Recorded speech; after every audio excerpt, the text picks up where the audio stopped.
먼저 한번 기도하고 시작하겠습니다. 하나님 아버지, 은혜를 진실로 감사합니다. 오늘 어버이 주일을 맞이하여 하나님의 은혜를 다시 한번 기억하고, 또한 우리 하나님께서 저희들의 아버지가 되신다고 하는 사실을 또한 다시 한번 묵상하며 주님 앞에 나올 수 있도록 인도해 주시니 아버지 하나님 감사합니다. 오늘 또 이렇게 주일 오후에 요한복음의 말씀을 함께 살펴보기 위하여 모였사온데, 하나님 말씀을 읽는 가운데 하나님의 진리를 발견하는 귀하고 복된 시간 되게 하여 주옵소서. 감사하며 예수 그리스도의 이름으로 기도하옵나이다. 아멘. 자, 오늘은 요한복음 강좌 8번째 시간으로 요한복음 3장 5절부터 살펴보려고 하고 있는데요. 유튜브로 강좌를 들으시는 분들 가운데 질문을 던지시는 분이 있다고 한다면, 그러면 유튜브 댓글창에, 채팅창에다가 질문을 남겨주시기보다는 카톡으로 질문을 보내주신다고 한다면 바로바로 그때 카톡을 확인하면서 대답을 해드릴 수도 있겠습니다. 그리고 줌으로 참석하시는 분들은 그때 음소거를 하시고 질문을 하신다고 하면 바로 또한 그 질문에 대해서 답변을 드리도록 하겠습니다.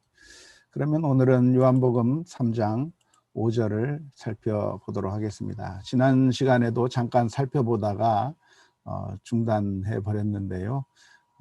3장 5절 말씀은 이렇게 되어 있습니다. 예수께서 대답하시되 내가 진실로 진실로 내게 이르노니 사람이 물과 성령으로 나지 아니하면 하나님의 나라에 들어갈 수 없느니라 라고 예수님께서 말씀해 주신 것이죠. 그렇다고 한다면 도대체 물로 태어나는 것, 그리고 성령으로 태어나는 것이 무엇인가에 대해서 우리가 살펴보아야 할 텐데요. 물과 성령으로라고 번역되어 있는데, 헬라어 원문은 물과 성령으로가 아니라 물과 영으로 나지 아니하면 하나님의 나라에 들어갈 수 없느니라 라고 되어 있다고 하는 점을 주목해 보시면 좋겠습니다. 번역할 때 제가 번역한다고 하면 물과 성령으로라고 번역하지 않고 그냥 물과 영으로 나지 아니하면 하나님의 나라에 들어갈 수 없느니라라고 그렇게 번역을 했을 겁니다. 그런데 아마도 예전에 번역한 것을 그냥 계속해서 답습하다 보니까 익숙하게 되어서 물과 성령으로 나지 아니하면이라고 번역을 해 놓은 것이죠. 물과 성령으로라고 번역하려고 하면 엑스 휴다토스 카이 푸뉴마토스 하기우까지 해줘야 물과 성령으로라고 번역할 수가 있습니다. 하지만 잘 보시는 것처럼 성령이라고 하면 이 하기우라고 이 노란 글씨로 쓰여져 있는 이 부분이 여기에 들어가 있어야 물과 성령으로 번역할 수 있는 것인데, 이 거룩한이라고 하는 이 하기우가 빠져 있기 때문에 푸뉴마토스는 그냥 영으로라고만 번역해야 옳지 않겠나 싶어요. 그래서 물과 영으로 나지 아니하면 하나님의 나라에 들어갈 수 없느니라고 그렇게 번역할 수가 있습니다. 물론 이 번역이 오역이라고까지는 할 수가 없습니다. 왜냐하면 영으로라고만 해도 성령을 가리킬 수 있기 때문에 그렇습니다. 그래서 그러면 아무튼 물과 성령으로 거듭나는 것이 도대체 무엇을 의미하는가? 예수님께서 지난번에 말씀하시기를 사람이 다시 태어나지 아니하면 하나님 나라를 볼 수 없다라고 이야기했는데, 다시 태어나는 것이 바로 물과 영적으로 태어나는 것이라고 하는 것을 우리가 이해하면 좋을 것 같아요. 그러면 도대체 우리가 중생한다고 하는 것, 우리가 물로 태어난다고 하는 것, 영으로 태어난다고 하는 것이 구체적으로 무엇을 의미하는 것인지 해석해 본다고 한다면, 아마도 물은 회개를 상징하는 말로 사용된 것이 아니겠나 생각이 듭니다. 물이라고 하는 것이 더러운 것을 씻어서, 그래서 얼굴을 깨끗하게 하고 손을 깨끗하게 하고 몸을 깨끗하게 하는 그런 도구가 바로 물인 것처럼, 우리의 육신을 물로 씻어서 우리의 육신을 깨끗하게 하듯이 물로 다시 태어난다고 하는 얘기는, 물로 태어난다고 하는 얘기는 우리가 회개함으로 말미암아서 우리가 깨끗해지는 것을 가리키는 것이라고 보는 것이 좋을 것 같습니다. 또한 영으로 태어난다고 하는 것은 어떤 의미일까요? 역시 마찬가지죠. 사실은 성경의 표현이 두 가지로 표현이 돼 있어도 두 개를 의미하는 것이 아니라 같은 내용을 반복해서 표현하는 경우가 많이 있습니다. 여기도 아마 그럴 거라고 생각이 드는데요. 영적으로 태어난다고 하는 것도 사실은 회개함으로 마음의 변화를 받아 새로워지는 것을 의미하는 것이라고 할 수가 있겠습니다. 따라서 3장 5절의 말씀은 누가 하나님의 나라에 갈 수가 있겠는가? 회개하고 마음의 변화를 받아 새로워지는 사람들만이 천국에 갈 수 있다라고 하는 그런 의미로 이해하는 것이 좋을 것 같습니다. 종종 물과 성령으로라고 하는 이 표현을 성령께서 강하게 역사해야만, 그래야만 다시 태어날 수 있다고 하는 것으로 그렇게 해석하는 경향이 종종 있거든요. 그래서 마치 특별한 신비한 체험, 방언을 하거나 어떤 신비한 체험, 성령에 의한 체험들을 해야만, 그래야 구원을 받는 것이라고 착각하는 경우가 종종 있는데요. 예수님의 말씀은 그런 의미의 말씀이 아니라, 어떤, 물론 이제 우리가 거듭나는 것 자체가 성령님의 역사이긴 하지만 우리가 어떤 신비한 체험들을 해야만, 그래야 천국에 갈 수 있다, 어떤 신비한 은사를 받아야만 그래야 그 사람은 진짜 거듭난 것이고 그 사람이 진짜 예수님을 믿게 된 것이고, 그렇게 생각하는 경향이 있는데, 그런 것이 아니라 예수님의 말씀은 3장 5절에서 하고 있는 말씀은 우리가 회개하고 마음의 변화를 받아 새롭게 된 사람만이 하나님 나라에 갈 수 있다는 그런 의미로 이해하시면 좋을 것 같습니다. 3장 6절 말씀, 육으로 난 것은 육이요 영으로 난 것은 영이니라고 말씀하고 있는데요. 육으로 난 것은 육이라고 하는 이야기가 뭡니까? 이것은 바로 우리가 보통 생육법으로 탄생하는 것을 이야기하는 거겠죠. 사람들이 자연스럽게 탄생하게 되는 것인데, 그렇게 자연스럽게 탄생하는 것은 그냥 육이기 때문에 우리가 구원을 받을 수 있는 상황이 아니고, 우리가 영적으로 난 사람만이 그래야 그 사람이 영적인 존재가 된다. 다시 말하자면 회개하고 마음의 새롭게 함을 받아 영적으로 거듭나는 사람, 그런 사람이 하나님의 나라를 들어갈 수 있다고 하는 그런 의미로 이해하시면 좋겠습니다. 3장 7절 말씀, 내가 내게 거듭나야 하겠다 하는 말을 놀랍게 여기지 말라라고 말씀해 주셨는데요. 여기서 거듭이라고 하는 표현은 위로부터라고 하는 말로 번역해도 되는 헬라어 단어입니다. 헬라어 단어 아노텐이라고 하는 단어가 여기에서 사용되었는데요. 이 아노텐이라고 하는 말은 거듭이라고 하는 말로 번역할 수도 있고 위로부터라고 하는 말로 번역을 할 수도 있겠는데요. 예수님께서는 그렇게 거듭나든지 혹은 위로부터 나든지, 아무튼 우리가 육신을 가지고 태어나는 것만이 아니라 영적으로 다시 태어나는 것, 영적으로 탄생하는 것을 해야만 한다고 말씀해 주셨는데, 그러한 것에 대해서 너희들이 놀랍게 여기지 말라라고 하는 그런 말씀을 예수님께서 하신 것이죠. 3장 8절 말씀, 바람이 임의로 불매 내가 그 소리는 들어도 어디서 와서 어디로 가는지 알지 못하나니 성령으로 난 사람도 다 그러하니라 라고 되어 있습니다. 여기서 바람이라고 하는 것은 헬라어로 푸뉴마라고 하는 단어입니다. 그리고 영으로 난 사람도 다 그러하니라 라고 할 때 그 영으로라고 하는 말도 푸뉴마입니다. 그러니까 이 헬라어 푸뉴마라고 하는 단어는 어떻게 번역할 수 있냐면 영이라고 번역할 수도 있고 바람이라고 번역할 수도 있고 숨이라고 그렇게 번역할 수도 있고 이런 아무튼 그런 것들을 다 푸뉴마라고 하는데요. 그래서 영적으로 다시 태어나는 사람을 예수님께서는 그 푸뉴마가 바람으로도 쓸 수 있기 때문에 바람에 빗대어서 영적으로 다시 태어난 사람에 대해서 설명해 주고 있는 것이죠. 바람이 푸뉴마가 임의로 불매, 어디서든지 이제 바람이 불어올 때 그 소리를 들어도 구체적으로 정확하게 그 바람이 어디서부터 어디로 가는지 알지 못하는 것처럼 푸뉴마로 난 사람도 영으로 난 사람도 다 그러하니라. 다시 말하자면 이 사람이 정말 새롭게 회개하고 변화되는 것도 어떤 그 사람들이 알 수 있는 방식이 아니라 정말 하나님의 그 은혜로 감동으로 되는 것이라고 하는 것을 이야기해 준다고 볼 수가 있겠습니다. 여기서도 성령으로라고 번역을 해놨는데 사실은 영으로 난 사람이라고 번역을 하는 것이 옳다는 것을 보시면 좋겠습니다.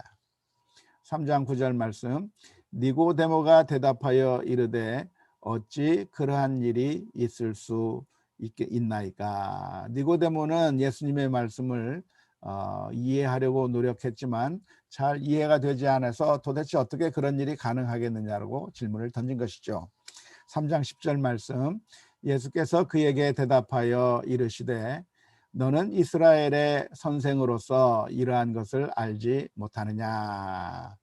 니고데모라고 하는 사람은 당시 이스라엘 민족의 랍비였습니다. 그래도 좀 종교 지도자에 해당했던 사람이었는데 예수님의 이 설명을 잘 알지 못할 때 예수님께서 이런 말씀을 해 주시는 것이죠. 3장 11절 말씀, 진실로 진실로 내게 이르노니 우리는 아는 것을 말하고 본 것을 증언하노라.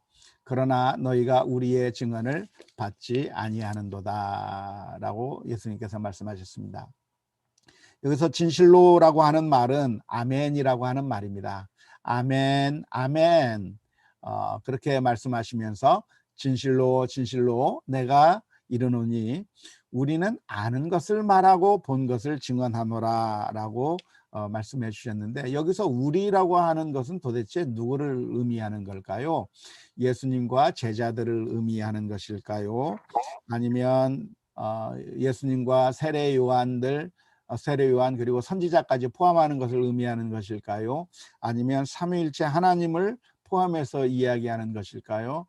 여기서 말하는 우리가 무엇을 구체적으로 지시하는지는 잘 모르겠습니다. 왜냐하면 갑자기 튀어나온 말이니까 도대체 여기서 이 우리가 무슨 말을 말하는 건지 정확하게 알지는 못하겠지만 그러나 아마도 교회 공동체를 의미하는 그런 의미가 아닐까 싶습니다. 이 요한복음을 쓰면서 이 요한복음을 가지고 복음을 증거하는 그 교회 공동체를 여기서 투영해서 하는 것일 수도 있겠다는 생각이 듭니다. 우리가 아는 것을 말하고 본 것을 증언하노라. 다시 말하자면 우리가 모르고 또 우리가 전혀 알지도 못하는 것을 어설프게 이야기하는 것이 아니라 우리가 제대로 알고 확실하게 보고 그리고 확신하는 것을 이야기하고 있는 것이라고 이야기하고 있는 것이고요. 그런데 이렇게 확실한 것을 이야기해도 너희들이 우리의 증언을 받지 아니하는도다라고 이야기했습니다. 하지만 여기서 이 말씀은 그러니까 한 사람도 그 증언을 받지 않았다고 하는 그런 의미는 아닐 겁니다. 물론 그 가운데는 예수님의 말씀을 들은 사람들도 있었고 받아들인 사람들도 있었겠지만 많은 사람들이 받아들이지 아니할 때 그것이 안타깝다고 하는 것을 표현하기 위해서 너희가 우리의 증언을 받지 아니하는도다라고 강조해서 이야기하고 있다고 볼 수가 있겠습니다. 3장 12절 말씀, 내가 땅의 일을 말하여도 너희가 믿지 아니하거든. 하물며 하늘의 일을 말하면 어떻게 믿겠느냐. 예수님께서 구체적으로 어떤 땅의 일을 말했는지 이 구절만을 가지고는 우리가 확실하게 알 수가 없습니다.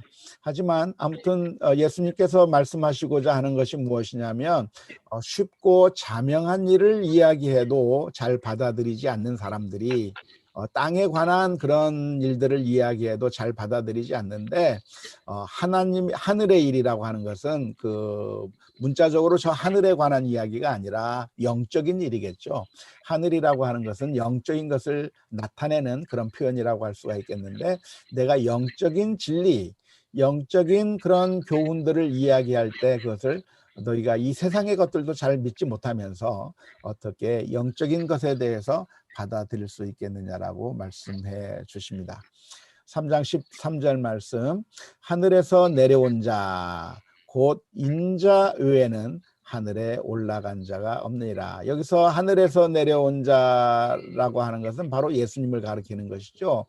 예수님은 자기 자신을 가리켜서 인자라고 하는 그런 표현을 썼다고 지난번에 말씀을 드렸는데요. 인자라고 하는 말의 단어의 기본적인 뜻은 그냥 사람이라고 하는 뜻입니다. 우리가 사람이라고 하는 표현을 뭐라고 표현하냐면 사람의 아들이라고 표현을 하는 거죠. 그러니까 이런 식의 표현 방법이 유대인들에게 종종 있었는데요. 예를 들어서 이스라엘 사람들이라고 하는 말을 성경에서 어떻게 표현하고 있죠? 이스라엘의 아들들이라고 표현하죠.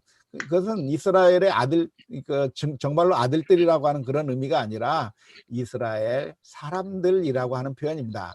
이와 마찬가지로 사람의 아들이라고 하는 것은 그러니까 무슨 특별한 무슨 존재가 있는 것으로 생각하기가 쉽지만 단어의 기본적인 뜻은 그냥 사람이라고 하는 뜻입니다. 그래서 인자여, 구약 성경에 보면 에스겔서에 보면 하나님께서 선지자를 부를 때 인자야 인자야 하고 부르시거든요. 그것은 이 사람아 그런 의미예요. 그냥 이 사람아라고 하는 것을 사람의 아들아라고 그렇게 표현하고 있는 것이죠.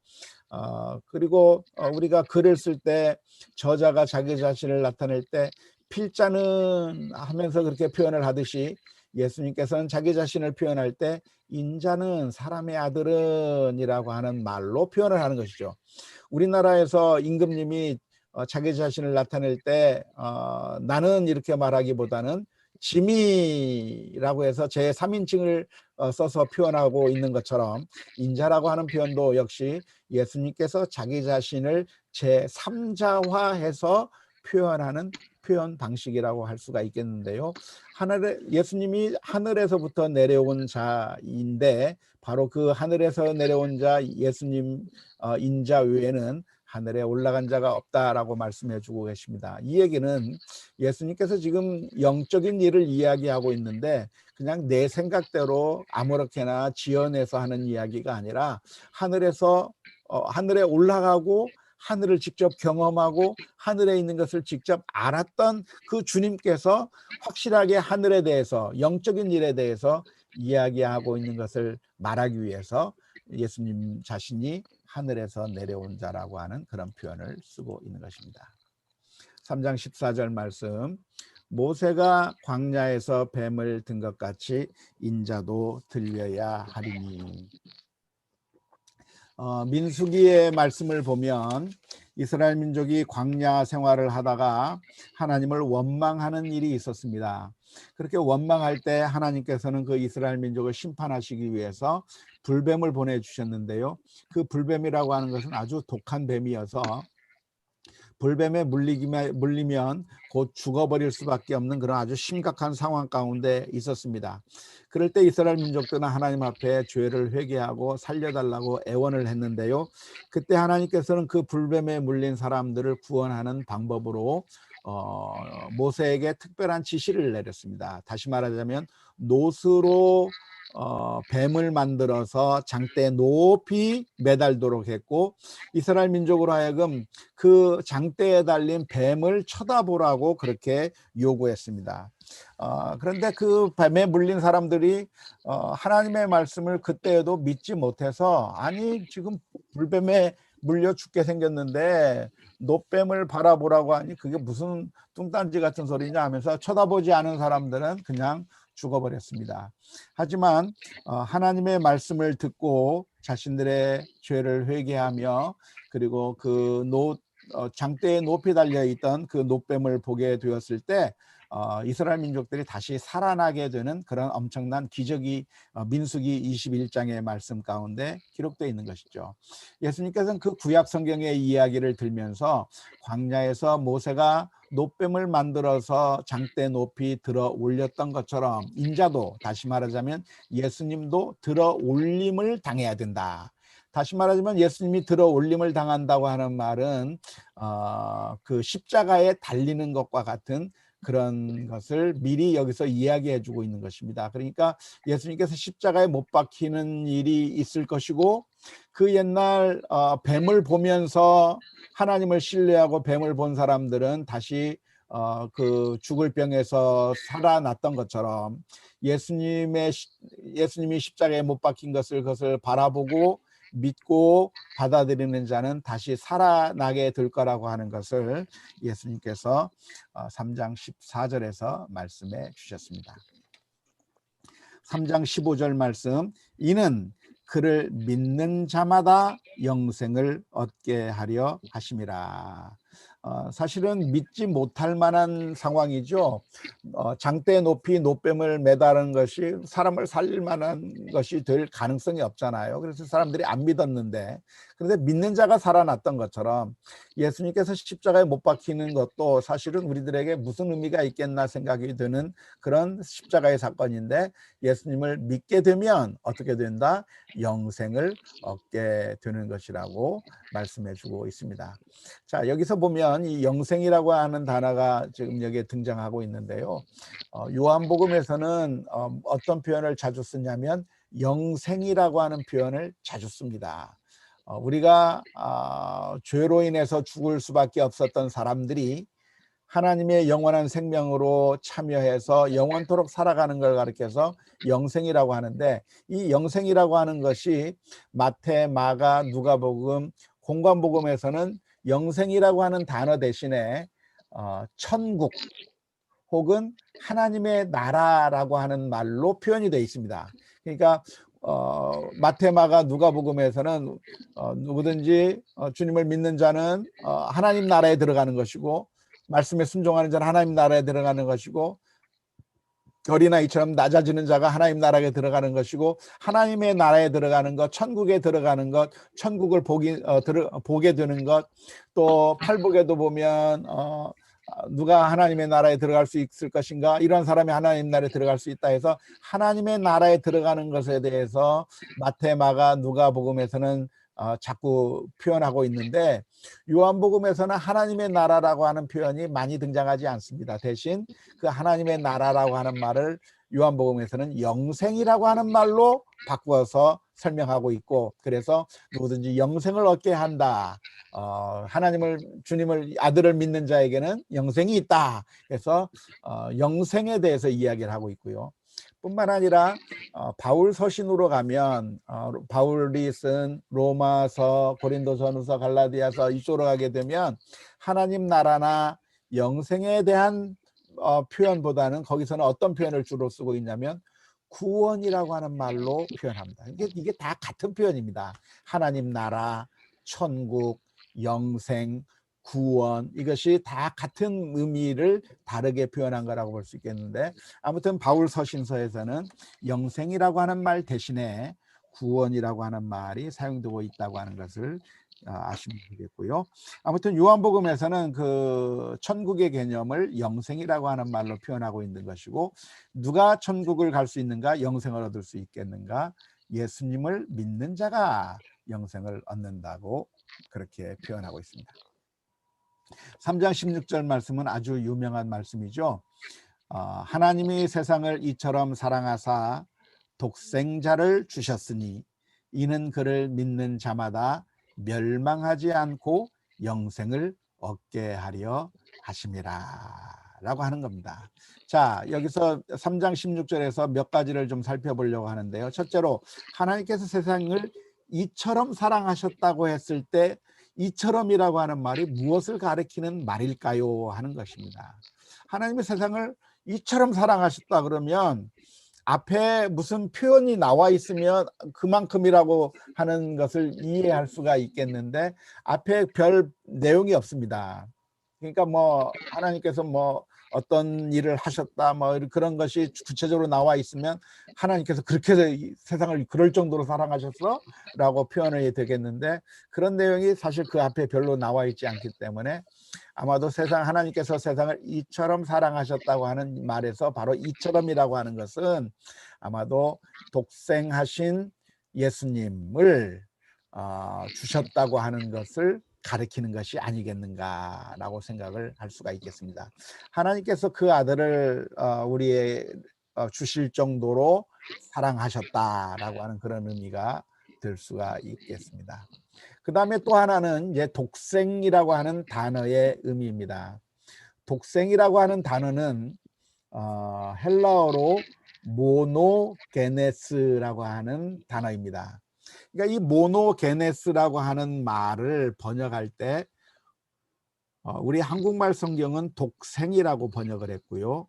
영어 성경에서는 only begotten son, begatten이라고 그렇게 번역했습니다. 다시 말하자면 유일하게 태어난이라고.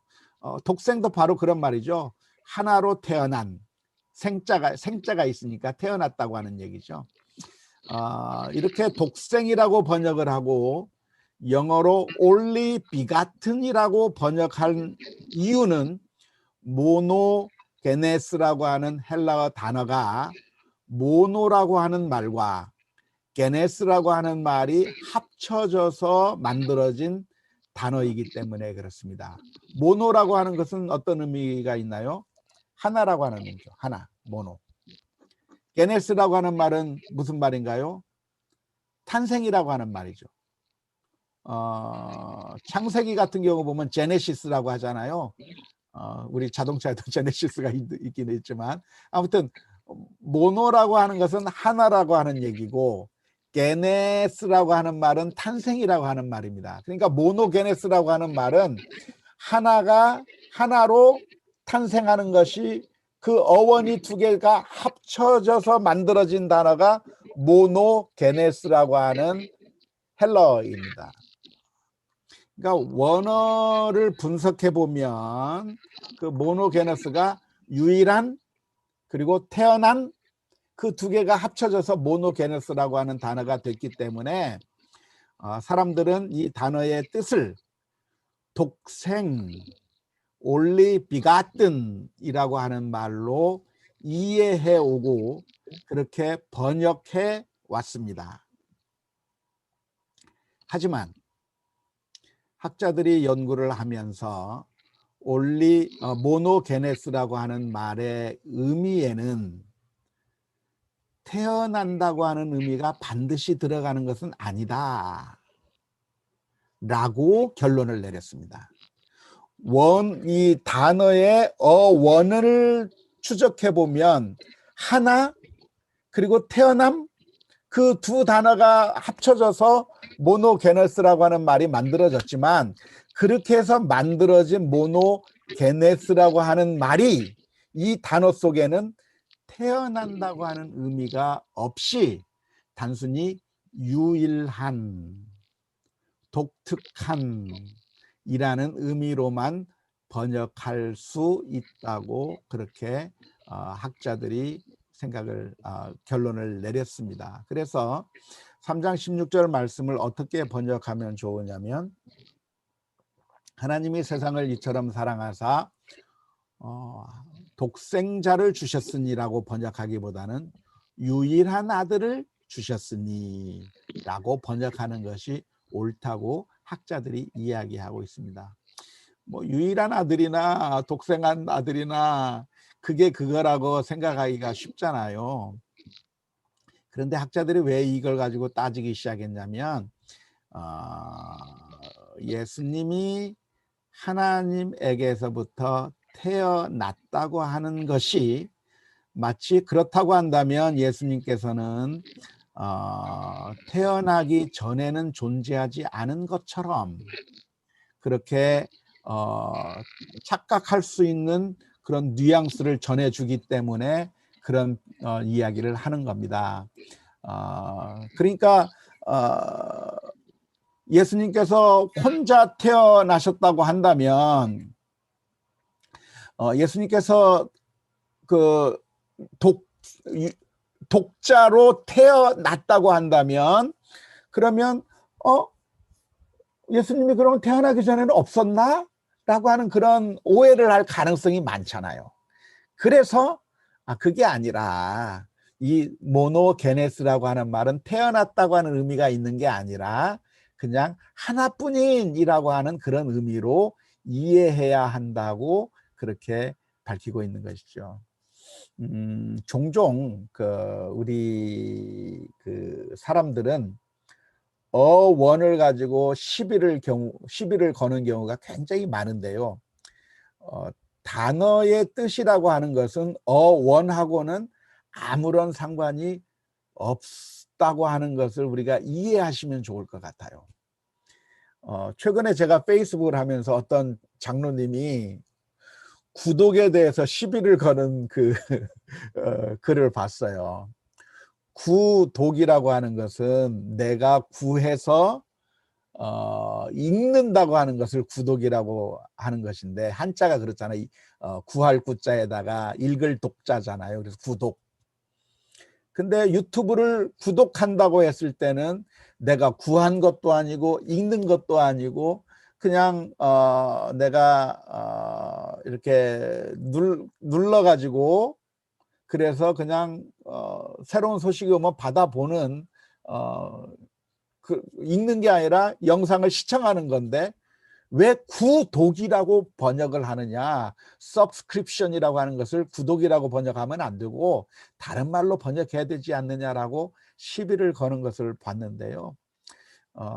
단어라고 하는 것은 어원과는 달리 그것이 어원과는 상관이 없이 그 이후에 만들어진 단어는 다른 의미를 가지고 얼마든지 사용될 수가 있는 겁니다. 예를 들어서 수제비라고 하는 것은 왜 수제비죠? 손으로 띄어서 만드는 그런 밀가루 음식을 수제비라고 한단 말이에요. 근데 손으로 안 띄면 수제비가 안 되나요? 아니에요. 그것도 돼요. 칼국수라고 하는 것이 뭐죠? 칼로 잘라가지고 국수를 만들어 먹으면 칼국수잖아요. 근데 칼로 안 자르고 기계로 자르면 칼국수가 아닌 건가요? 아니에요. 어원은 원래 그런 유래로부터 시작해서 그런 단어가 만들어졌지만 그러나 그 단어의 용례는 계속해서 변해가는 겁니다. 이와 마찬가지로 모노게네스라고 하는 말도 마찬가지인데요. 어원은 유일하게 탄생한이라고 하는 단어에서부터 그 단어가 만들어진 겁니다. 하지만 그렇게 해서 만들어진 그 단어의 의미 속에는 태어났다고 하는 의미가 반드시 들어가 있는 것이 아니라 그냥 하나뿐인 유일한 독특한이라고 하는 의미로만 사용된다고 하는 예를 용법에서 많이 찾아볼 수가 있습니다. 아무튼 아들이니까 태어난 거 그런 의미가 있을 거라고 생각이 들긴 드는데요. 아무튼 예수님이 누구시냐? 하나님과의 하나밖에 없는 그런 아들이시다.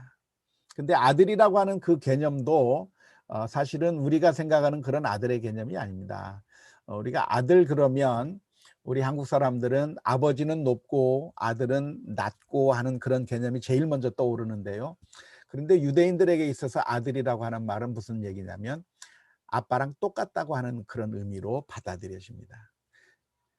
짐승의 새끼는 짐승이고 사람의 자식은 사람이듯이 하나님의 자식은 100% 하나님이라고 하는 그런 의미로 받아들이는 겁니다. 그러니까 아버지보다 하나님보다 좀 급수가 낮다거나 그런 것이 아니라 하나님 완벽한 그 하나님을 하나님의 아들이니까 하나님인 거죠. 사람의 아들이니까 사람이듯이.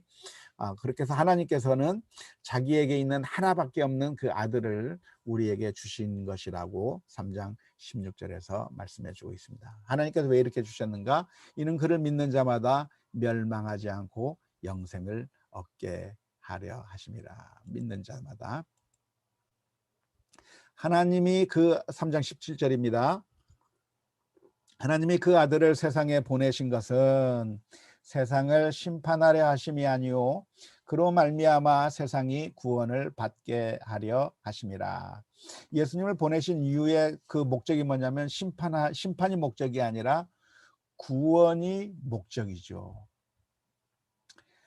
이것을 우리 크리스찬들이 굉장히 많이 헷갈려 하십니다. 아들을 보내신 이유가 뭐냐? 심판이 아니고 구원이라고 하는 것을 우리 한국교회 성도들이 많이 헷갈리는 겁니다. 그러니까 어떤 사람이 예수님을 안 믿고 죽었다고 한다면, 그래서 구원받지 못했다고 한다면 예수님이 죽인 겁니까? 누가 죽인 겁니까? 만일 어떤 사람이 예수님을 안 믿어서 죽었다, 지옥에 갔다, 그러면 예수님이 지옥에 보낸 건가요? 어떻게 해서 지옥에 간 건가요? 예수님이 지옥에 보낸 게 아닌 겁니다. 예수님이 심판하신 게 아니에요. 예수님의 목적은 우리들을 구원하시기 위해서 오신 것이고, 그래서 우리가 예수님을 믿으면 구원을 받는 겁니다. 그런데 왜 이 사람들이 구원을 못 받았는가? 구원을 받을 수 있는데 안 믿어서 구원을 못 받은 거거든요. 그런데 그 구원받지 못한 것에 대한 책임, 비난을 예수님에게 하면 되나요? 안 되죠. 지금 여기 코로나19 치료제가 있습니다. 코로나19 백신이 있습니다. 이 목적이 뭔가요? 코로나에 안 걸리게 만들기 위해서, 그리고 코로나에 걸렸더라도 낫게 만들기 위해서 코로나 백신과 코로나 치료제가 개발이 됐다고 합시다. 그러면 그것을 백신을 맞거나 혹은 치료제를 먹으면 그러면 나사요. 병에 걸리지 않아요. 그런데 그것을 취하지 않아서 그 사람이 코로나에 걸리거나 코로나에 걸린 사람이 치료제를 안 먹어서 죽었다고 한다면 누가 죽인 겁니까? 약이 죽인 게 아니고 코로나가 죽인 거죠. 그런데 우리 한국 사람들의 대부분, 한국 성도님들이 대부분 착각하고 있는 것이 무엇이냐면 아무리 당신이 착하게 살아도 예수님 안 믿으면 죽어. 우리가 죽는 이유가 마치 예수님이 원인인 것처럼 그렇게 이야기할 때가 굉장히 많아요. 그 복음을 제대로 믿지 못하고 제대로 이해하지 못해서 오해한 것이죠. 예수님은 우리가 전부 다 죽을 수밖에 없기 때문에 오셔서 우리를 구원하시는 목적인 것이지, 우리가 잘 살 수 있는데 어느 날 와가지고 예수님 안 믿으면 너 죽어? 그래서 안 믿어서 죽여버리는 그런 예수님이 아니란 말이죠. 그걸 좀 확실하게 아셨으면 좋겠는데, 예수님이 오신 것은 잘 살고 잘 먹고 아무튼 천국에 갈 수 있는 사람들인데 어느 날 갑자기 와서 나 믿어, 안 믿으면 니네 죽을 거야 해가지고 잘 살 수 있는 사람인데도 예수님을 안 믿었기 때문에 죽게 되는 것이 아니란 말이죠. 예수님을 믿어야 되는 이유가 어디에 있습니까? 그것은 우리가 죽게 되었기 때문에, 그 치료제이신 예수님을 받아들이지 않으면 그 예수님이 나를 죽이는 것이 아니라 그 죄악, 그 질병 때문에 내가 죽는다고 하는 것을 분명하게 이해해야 되는 것이죠. 근데 이 부분을 우리 한국교회 성도님들이 많이 놓쳐서, 제가 이제 좀 자극적으로 동영상을 만들어서 유튜브에다 올려놨거든요. 예수님을 안 믿어도 착한 사람은 지옥에 가는 것이 아니라 착한 사람은 예수님 안 믿어도 천국 갈 수 있다라고 이렇게 해가지고 자극적으로 이렇게 반전을 일으키는 그런 영상을 해놓으면 의외로 우리 한국교회 성도님들이 굉장히 막 욕을 해대면서 이런 무슨 엉터리 목사야, 이런 사기꾼아 하면서 얼마나 욕을 해대는지 모릅니다. 왜? 복음이 제대로 무엇인가를 모르기 때문에 그렇게 얘기를 하는 것인데 3장 17절의 말씀을 제대로 잘 이해하시면 좋을 것 같습니다. 자, 시간이 됐습니다. 이상으로 우리가 강좌를 마치도록 하겠고요. 혹시 질문 있으시면 질문을 받아보도록 하겠습니다.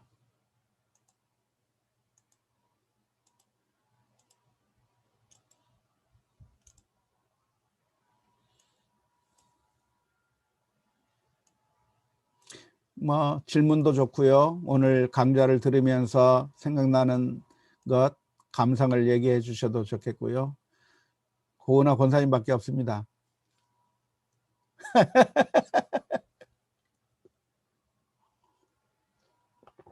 음소거를 끄셔야 돼요. 영광이라고 해야 되나요? 늦게 들어와서 죄송해요, 목사님.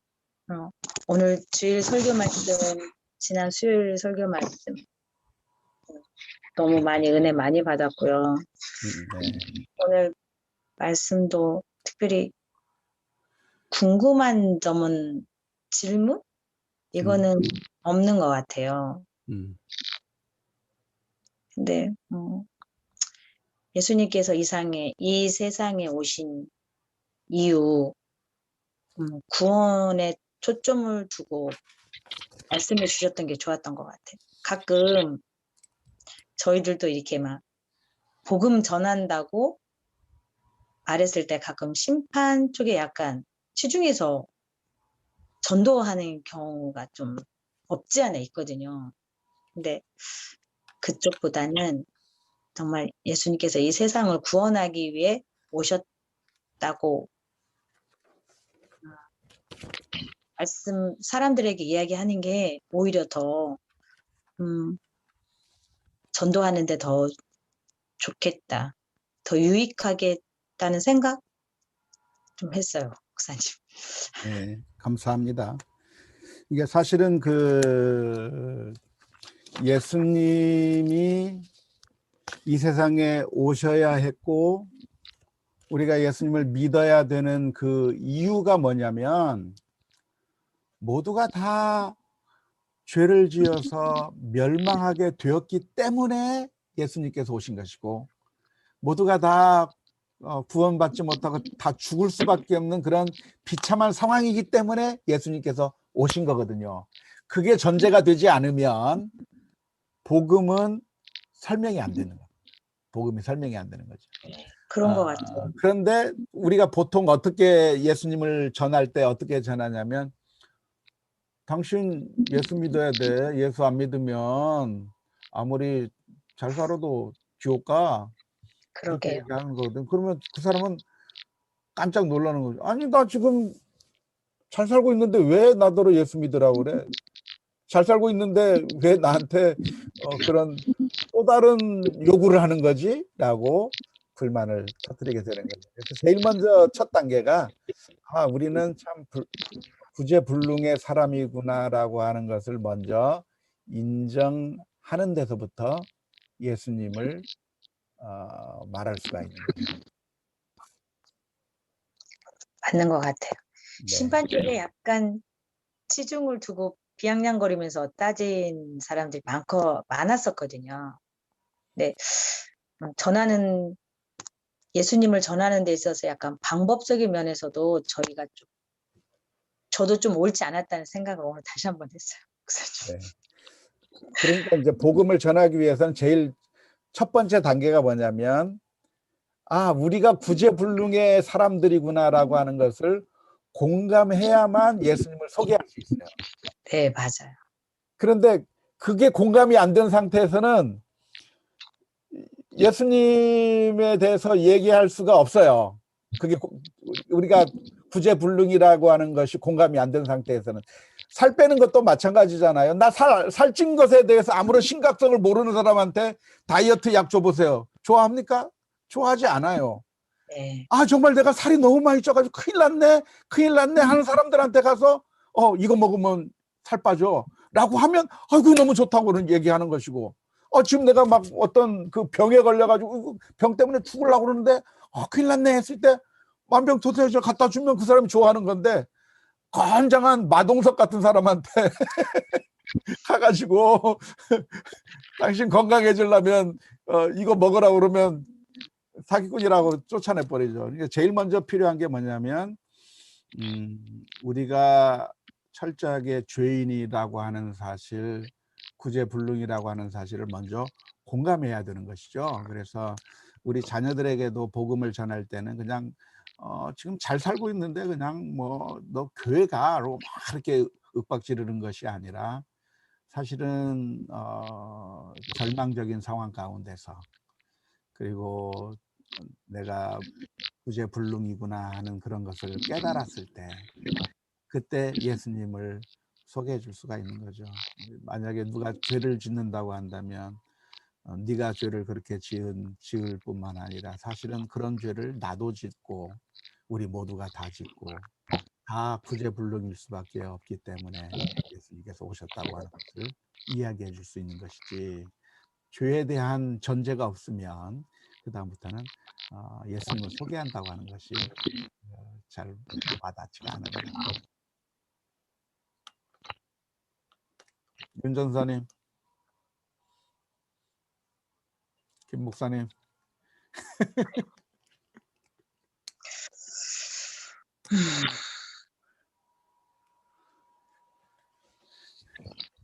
근데 목사님, 네. 제가 저희 집 애들하고 얘기를 해봐도요, 죄에 대해서 별로 심각하게 생각하지 않으면 좀 이야기가 서로 통하지 않는다고 해야 되나? 가끔 그런 걸 느낄 때도 있어요.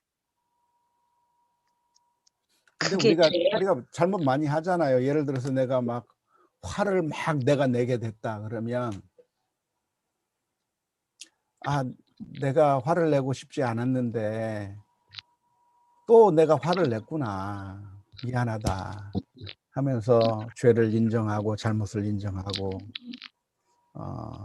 내가 나의 이런 성품 때문에 내가 정말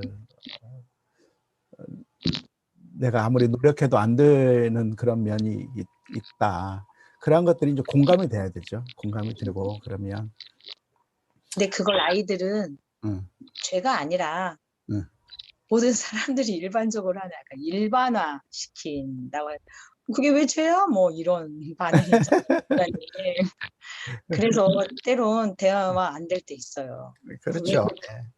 내 죄라고 하냐. 네. 다 모든 사람들 일반적인 거 아니냐. 일반적인 사람의 감정이고 왜 그걸 죄라고 음, 치부하냐라고 했을 땐 음, 많이 난감하던데요. 예. 뭐 쉬운 일은 아닙니다. 쉬운 일은 아니고.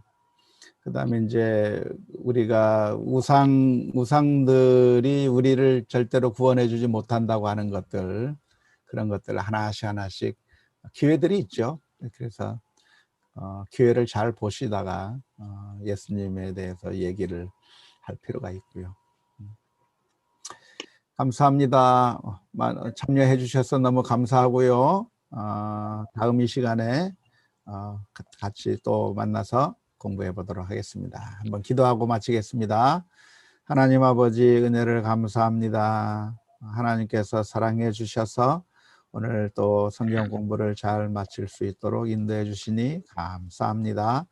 하나님, 우리의 현실 가운데서 하나님의 말씀을 잘 적용하고 또 배우고 또 실천해 나가는데 여러 가지 어려움들이 있는데, 하나님 힘주시고 또 또 지혜도 주시고 또 하나님께서 분위기도 만들어 주시고 인도해 주셔서 하나님의 풍성한 은혜 누리게 허락하여 주옵소서.